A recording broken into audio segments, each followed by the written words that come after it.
JDS ನವರು ಕಾಂಗ್ರೆಸ್ನ ಸರ್ಕಾರವನ್ನು ಅಪಹಾಸ್ಯ ಮಾಡಿದ್ರು. ಏನ್ರಿ ಇನ್ವೆಸ್ಟ್ಮೆಂಟ್, ಲಕ್ಷ ಕೋಟಿ ಇನ್ವೆಸ್ಟ್ಮೆಂಟ್ ಅಲ್ಲೋಯ್ತಲ್ರಿ ಅಂತ.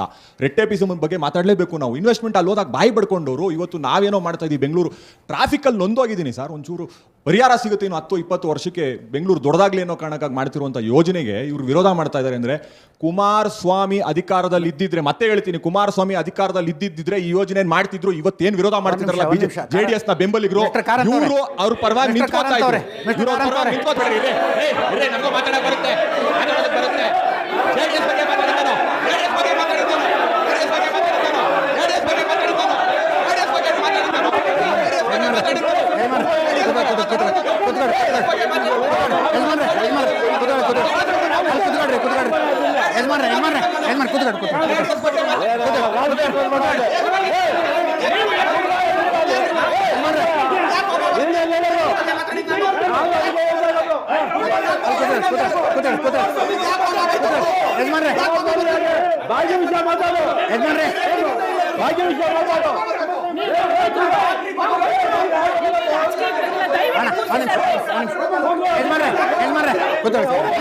ಬಹಳ ಕಳಕಳಿಯ ಪ್ರಶ್ನೆ ಕೇಳಿದ್ರಿ. ಬೆಂಗಳೂರಿಗರು ಉಸಿರುಗಟ್ತಾ ಇದೆ ಟ್ರಾಫಿಕ್ ಅಂತ.